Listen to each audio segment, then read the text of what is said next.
by the same rules and regulations, they use the same manual. It didn't have a different manual. It had the same manual that the whites used. It just printed enough so that the black schools in Texas would have the same manual that the white schools. And to win a prize in debating, declaiming, typewriting, arithmetic, drama, or any of those other activities, you had to do it according to the rules, according to the book, as the book indicated. So we went down to Prairie View every year and we brought back trophies. We brought back trophies of all kinds that would let you know that we were part of what was going on. Small school. College school has never been a great big school. Small school, but we measured up to the requirements, the expectations. Now, that was one other factor that helped to accomplish that end. And I think maybe I made some contribution. I found some of it there, but I didn't find all of it there. I was interested in competent teachers, competent teachers, teachers who had something to teach to students, teachers who had something to tell students in their classroom, to inspire them, to make them want to learn. Every teacher that I recommended to Mr. George Gentry for employment in college school was that kind of teacher. You didn't know it until after the desegregation program had been inaugurated and you began to move them after 66 to the various schools and you found some of them. That's when you became acquainted with how good some of them were. Now, I can't tell you that all of them were 100%, because there comes that simple style of fear that comes as individuals when they are put out to do their job. But the teachers that I'm talking about, teachers who were not necessarily from black colleges. Yes, they got that first degree, beginning degree, but that was the only college they could go to. I'm one of the products of the state of Texas that had the first opportunity to go out of the state to a school, a white school, and I was sent by the state of Texas at furnished the stipend that they gave you, transportation they gave you to go out of state to school. I went to Iowa State University in Ames, Iowa. And Mr. Kenny, his name was the gentleman who had charge of all the disbursement. I guess forgot that he had told me that he was going to send the money to Iowa State. I stayed there all day waiting for that telegram to come with that $560 that I was supposed to get. And around 4:30 at 5 o'clock, they got that they were getting ready to close. I went back about the 6th or 8th time to see if that check, that telegram had come. And they said no. And I made a terrible mistake. I came out of the office and without looking up intentionally and paying attention as I should as a professor and a student, teacher, college graduate should, I started into the wrong restroom. That was my undoing.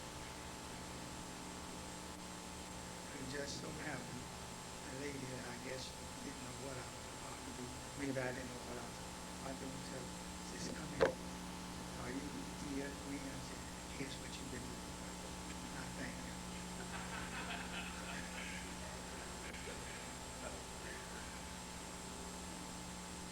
So what am I trying to say? I didn't recommend to Mr. George Gentry anybody who didn't want parole. If you were satisfied with just a bachelor's degree, and I found out that you were satisfied, you couldn't wait Harvard School back to find you another job. I was interested in people who wanted master's degrees, who wanted doctorates.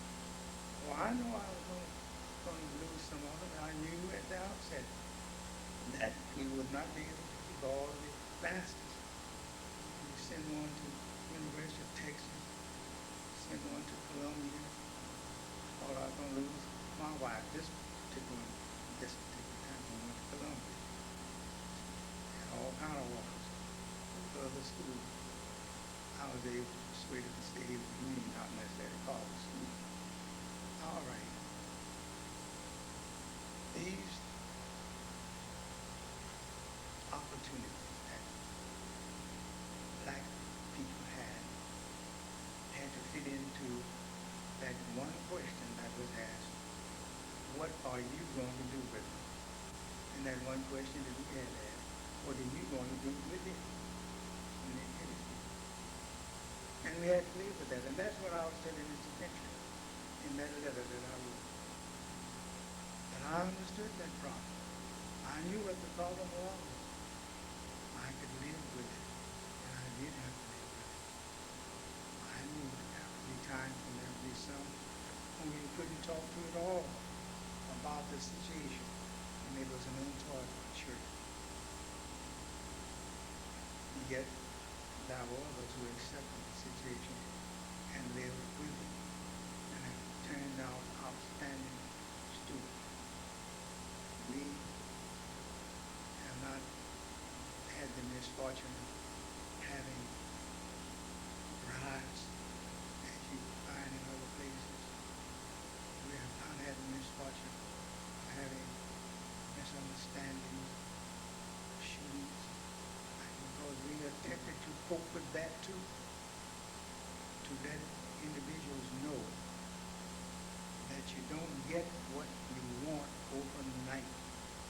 It takes time for you to grow into enhancements of any kind, emoluments of any kind.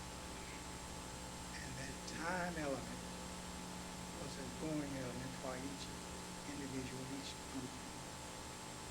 Measure them, pick them up, find them, wherever you want to go, teachers or students. From Harvard School, you find some outstanding with doctor's degrees, PhDs, EDs, and all the other kind of doctors. All professional doctors, lawyers, Dr. Jurors, and all the others that they have gotten because somebody inspired them. I heard Ms. Brown telling about the tests that were given.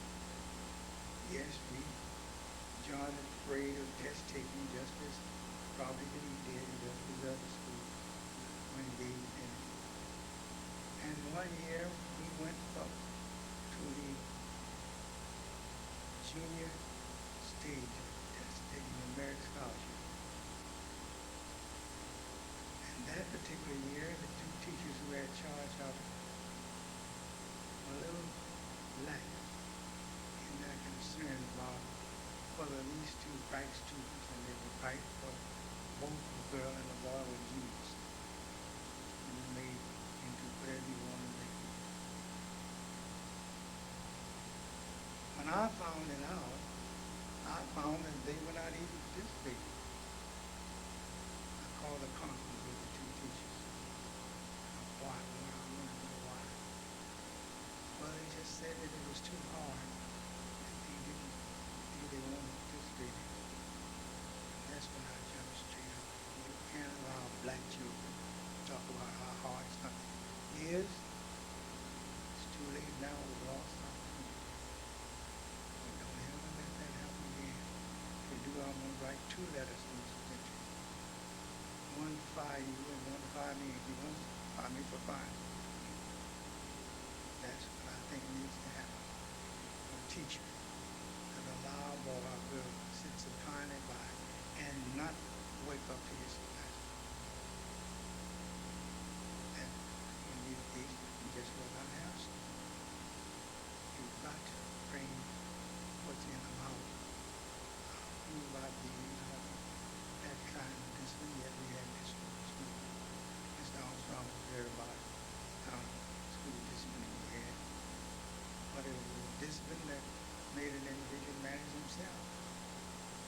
because there were certain things that Carver School you couldn't do. Nobody accepted it. They knew Eddie Frank Green wasn't accepted. And because Eddie Frank Green didn't accept it, or wouldn't accept it, nobody else would accept it. As such, in a sense, they became the kind of product of Carver School that we wanted. We coined two words. Now, I don't want to take any more time than I should. Those students who just didn't want to fit into being good students, if he were male, we coined him a thoroughbred.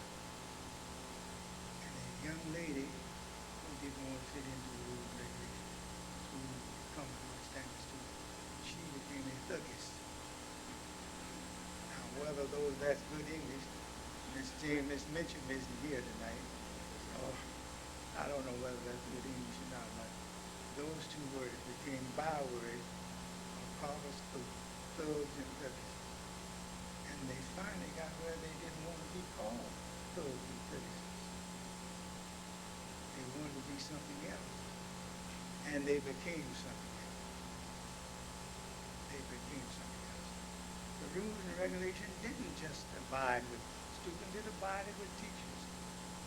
Teachers knew that there were certain expectations that they had to live up to. Timeliness, being on time to class, being on time to school. I made, and I'm sure you're going to say it's a mistake, but I made the mistake of sending my wife back home once. Sent her back home so she could go home and rest that day, for I had already called a substitute. Because now if you ever try that, you must be ready to eat cold hamburgers and french fries for the next day or so. That's about what you're going to get. But she wasn't late anymore. She wasn't late anymore. And that's what I mean by regulation. That's what I mean by detailed planning. That's what I mean by democratic idea. We practice democracy. And they would harp on that word more than they would anything else. That isn't democratic. Well, sometimes I wonder myself whether it was or not. But we had to have a means by which to carry it on. And as we moved down through the years into 66, when they really desegregated the school, they took all of the black teachers that they wanted by their record of life into the other schools and placed them in Robbie Lee, Sturgis, and other schools. And the proof of the work that they were to Carver School is evidenced by the work they were to Robbie Lee and to Sterling School, Horace Mann, the other school. For I never was made more proud than to attend the commencement exercises on last year, the Robert E. Lee exercises at the Star Wars Stadium. And at the close of the program, Mr. Armstrong asked that the teachers were new to be allowed to be introduced to the parents. And the teachers stood. But not only did the teachers stand, that whole graduating class, when one name was called, I won't call that name, one black teacher's name was called, that whole graduating class stood at a teacher. That made me feel I had nothing more to do with it, but I found that teacher.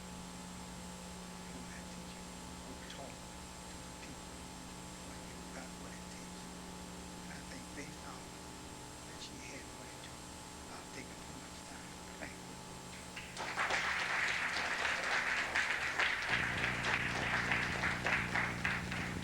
Thank you so much.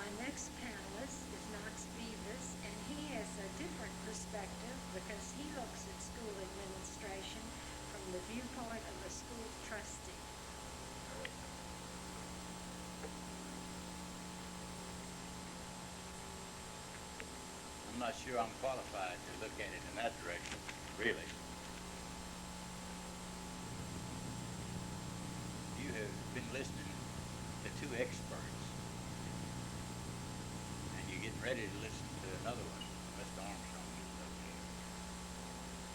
And I would certainly like to say that it's been my privilege and pleasure to have been associated with them in some small way.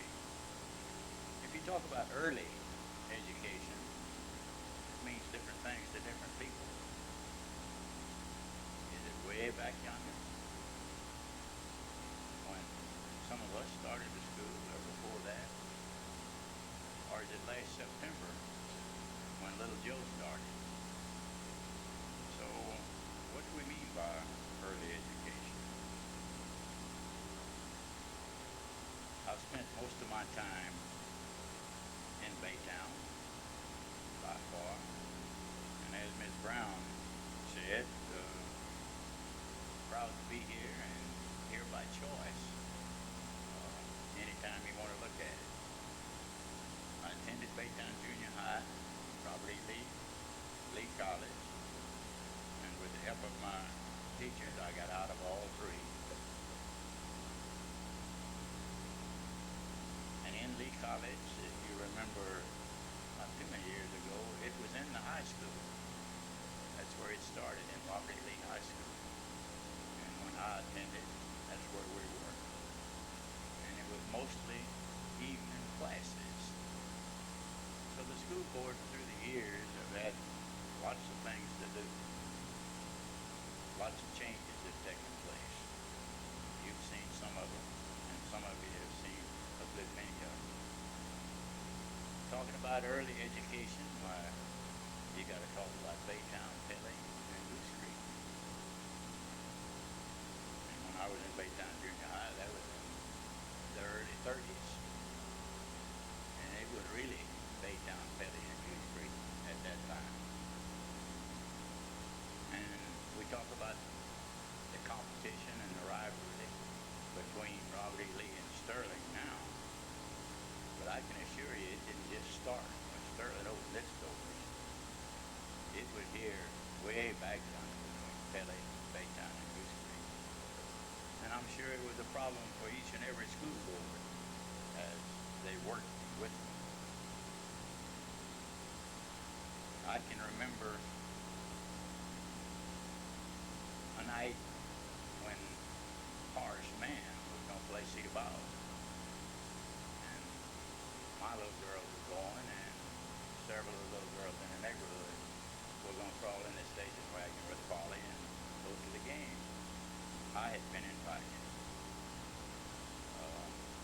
So Polly left early with the girls and went and picked the other girls up and go come back by and pick me up. When I walked out of the door, I had on a Baytown Junior High maroon jacket. All those little girls had on green jackets. That's how I started doing my hair. So it's been there for a long time. And would you believe that football hasn't been king all these many years in Baytown? I can recall in Baytown Junior High, and at that particular time we didn't play competitively junior high football. But of course, as you know, kids play football from year one. But we played basketball early and late. So one Monday afternoon when basketball practice started, the coach called a halt. He says, line up over there against the wall. We all lined up. He said, all of you that played football Saturday, step forward. And there was about half a dozen people that stepped forward. And there were 3 or 4 starters in the group. He says, turn in your uniforms. And we did. Well, it was kind of like the Texas coach. How bad is bad and how do you treat them? We didn't know what he was going to do. But he had taken our suits. And so when he went to Houston to play the game about midweek. He carried all of us with him and told us to bring our gym shorts. We did. We dressed out, shot goals with the boys, but we sat on the bench the whole week. The next week, the same thing happened, except about midway through the game, the first game in the second week, he began to push us in, one or two at a time. And a few days later, we got our uniforms back. So that's the best illustration I know of how football wasn't king all the way back in the 30s, let's say.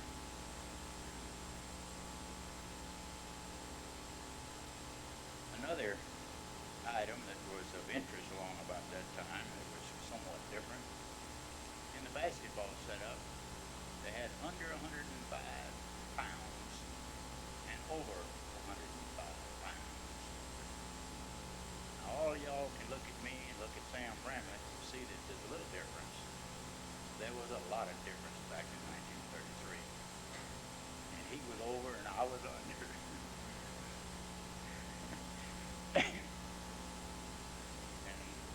This went on with the league in Houston. But when we went to Houston, we played against our size and under 105. But in Baytown all week before we went to Houston, we had to battle those big oxes. And some of us weren't very big. But one of the funniest things that took place while that was going on, there was one young fellow who was right on the borderline of 105. I've seen that boy eat oranges, nothing but oranges, 3 and 4 days at a time, so he could weigh in under 105.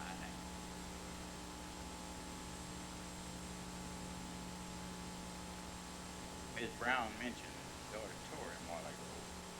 There's another interesting point about that. In Robert E. Lee, in the early years, the basketball court was on the stage.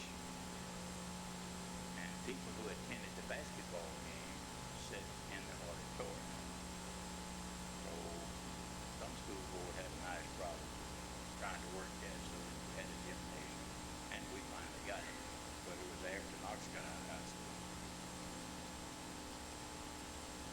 Also, most of you know, but not all of you, that right behind Robert E. Lee, there was a football field called Elms Field, named after one of our top coaches of the early years.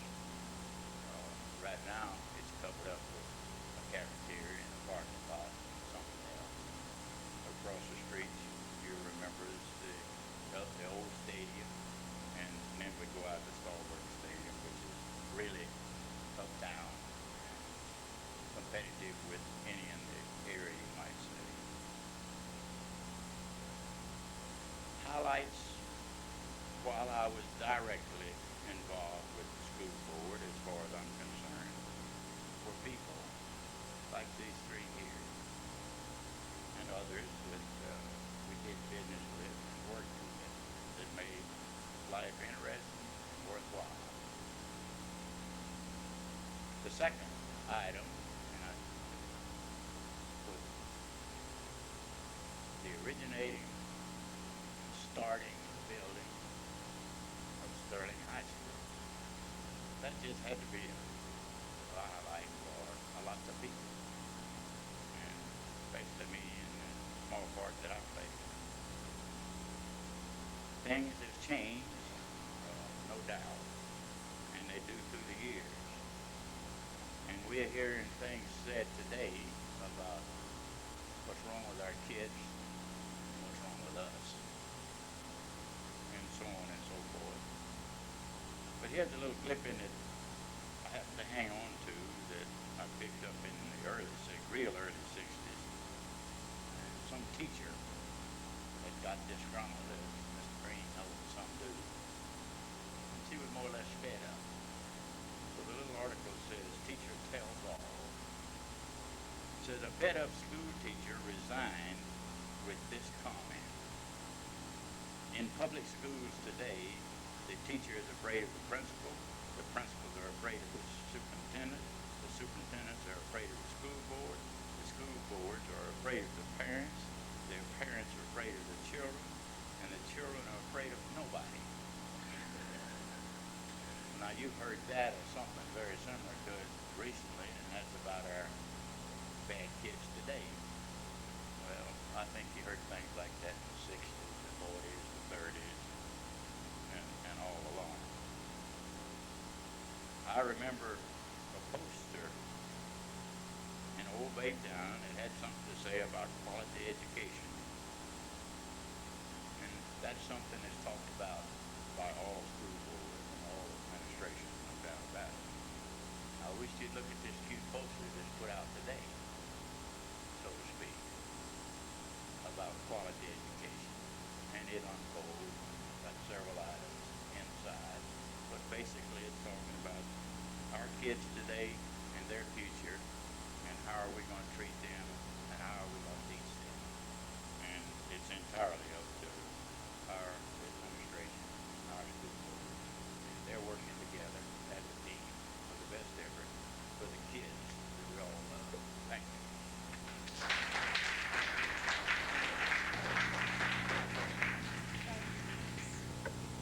Well, for years now, when you think of Robert E. Lee, you think of the name Henry Armstrong. And we're delighted that Henry's going to show us some slides to take us down memory lane.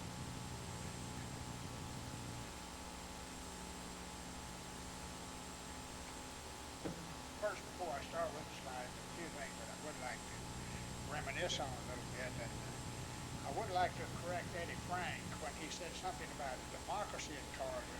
There was no democracy there. You were the biggest dictator I'd ever seen. And I do know that the story about sending his wife home was true, because I remember when it happened, on what he had done on that, you know. And then, of course, Winnie was talking about how we had a committee to select the colors, and I guess because of Sterling being silver, they did select that. But we used to ask her when she went over there, what color is Sterling? What colors are they going to be? Blue and what? You know, and because we knew with blue, her color, her every car I believe she's had, and everything else has been blue all her life, you know. And really, it has been interesting. Before I came to Baytown, I didn't move around a little bit. I was in Corpus, Dallas, Texas, and San Angelo, and I was always just kind of looking for something. And then when I moved to Baytown in 1955, I found it.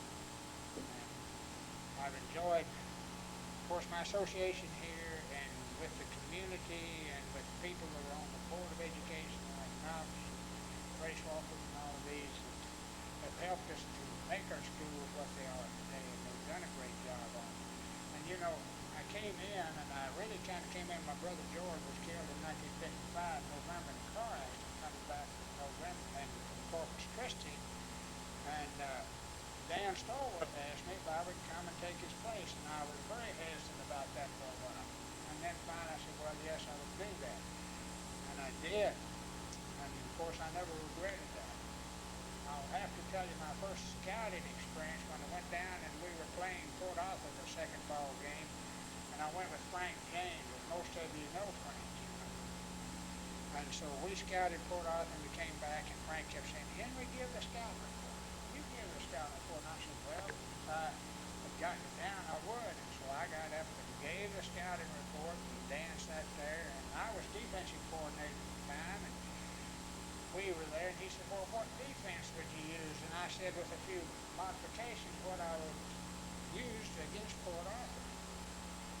And he sat there for 15 minutes without saying a word, and he finally turned to me and said, you better be damn sure. And so that was kind of the indoctrination I got with Dan Stallworth on how he was. I don't know how some of these young coaches would react to something like that now.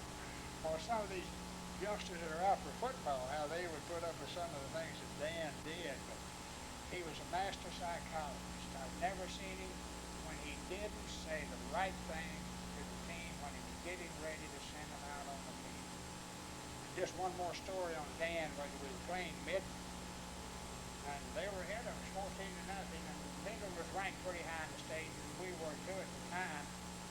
And we came into half 14-0, and Dan started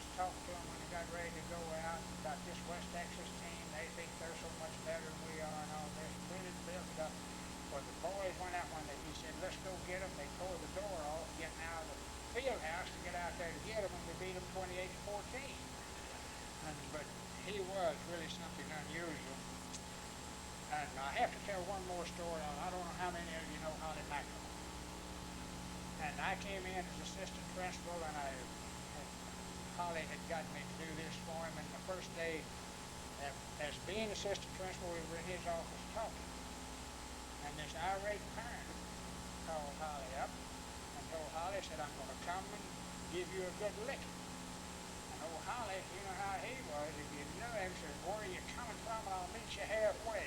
And so he went, but I will say Miss Brown did come in to love all the children, because when I was assistant principal and they'd get in trouble, she'd talk me out of it every time. Very good. Let me get started on these slides.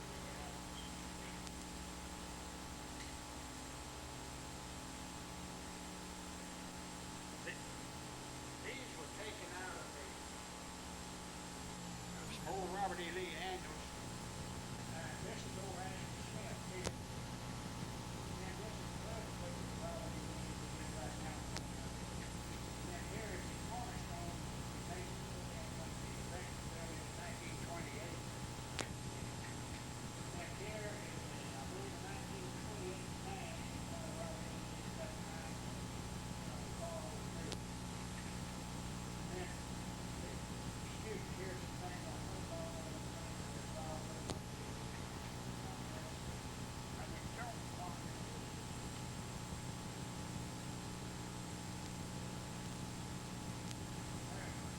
see some of this. I believe this is 1930 basketball.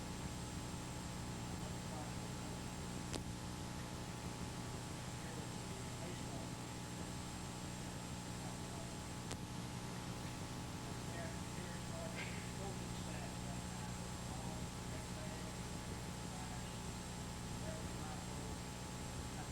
And I will say one thing that Eddie Frank talked about.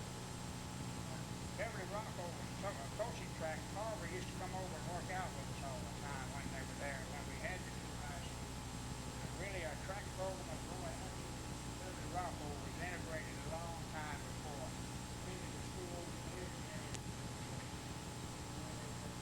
Here, I believe it's about the first football team. And so, and here is a picture of one of the young field. League there going in right behind Robert Lee. We went to I went to the Lions Club